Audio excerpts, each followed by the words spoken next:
Hi, good morning. I just woke up and I have such a headache behind this eye. Trying to cure it with some coffee and 2 ibuprofen and some water.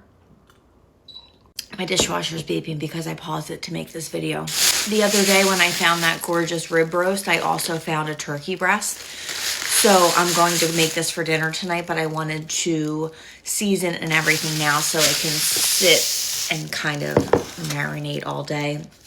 When I do my turkeys, I do them like I do a chicken. Basically, I'm going to make like a compound butter, spread that all over, and that's it. I have thyme, rosemary, fresh parsley. I am putting some basil, fresh sage, salt and pepper. Let's get started. And this is where I want to impart all those fresh herbs that I have.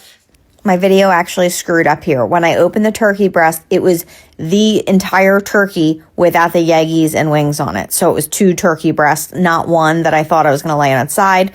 So I put a carrot on either side of the turkey breast so that it wouldn't roll over. I also added some olive oil into that butter. I was originally going to do a compound butter, but I opted to do it this way instead.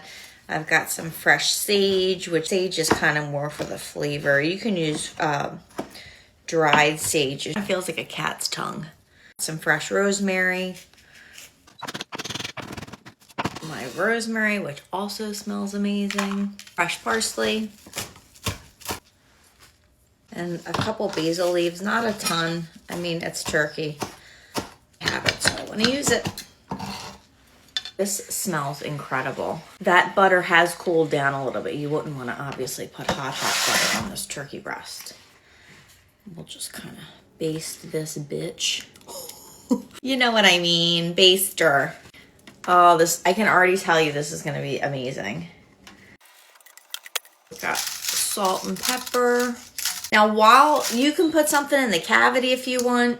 If you want to put something at the bottom, you want to roast potatoes, you do whatever you want to do because this is going to be your turkey. While this cooks, it's going to give off obviously some juice and everything. How the hell am I just put my finger in the leg hole. I'm going to switch to pepper too while I have my finger in here. This is going to give off a bunch of juice and you're going to do like normal, like you're going to baste it and everything. And I surmise that this will make the most incredible gravy I've ever had. I got my carrot planks on either side. I'm going to let this hang out in the fridge all day and we'll put it in around dinner time. All right, I've taken the turkey breast out of the refrigerator. My oven's preheated to 350. I actually ended up putting both carrots on the side because this side's a lot heavier than this one. Blech. And I'm going to cook it for about 3 hours, but it's got the popper thing on here, so this will tell me when it's all done. It's been about an hour. I'm going to baste it. If this starts to get too brown, I'll put some foil on top loose, but I'm going to baste it and put it right back in here. This is all done. I just went to check it to baste, and it's done. So I'm going to cover this loosely with foil, and we'll eat in about a half an hour. I took the turkey breast, that's over on the foil, and all these beautiful pan drippings I'm putting in a saucepan. And I want to bring this to a boil. I need a thickener for the gravy, so this is just some melted butter that I used that I brushed on the rolls. I have about 2.5 tablespoons of butter, to which I'll add the same amount of flour, about 2.5 tablespoons. And then with a fork, you just mash that in together until it becomes a paste. My paste is all ready. I didn't get a ton of juice from the turkey, so I am going to add just a little bit of chicken bone broth. Now that this is to a boil, I'll put about half of the butter mixture in because I'm not sure exactly how much I'm going to need yet, and I don't want it to be over or under thickened, but I can always add more. All right, this is still pretty thin, so I'll add the rest of the flour butter mixture. This is when you need a spoon so you can see how thick it actually is. I'm going to add just a pinch more salt, black pepper, and then a splash of cream. We'll whisk that together.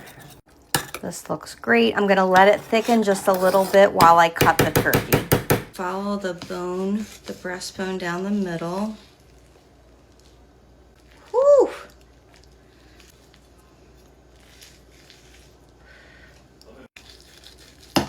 could see, this is perfectly juicy. I'm so excited.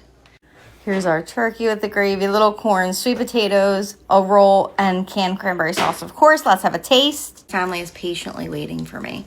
I can already tell you that the gravy is fantastic. Wait till you taste the gravy. I'm sad that I didn't make regular potatoes, but I did make rolls, so I can dip that in there. Cran, corn, sweet potatoes. Oh. Dip of the roll in the gravy. Perfect. All right, that's it. I'll see you guys later. Bye.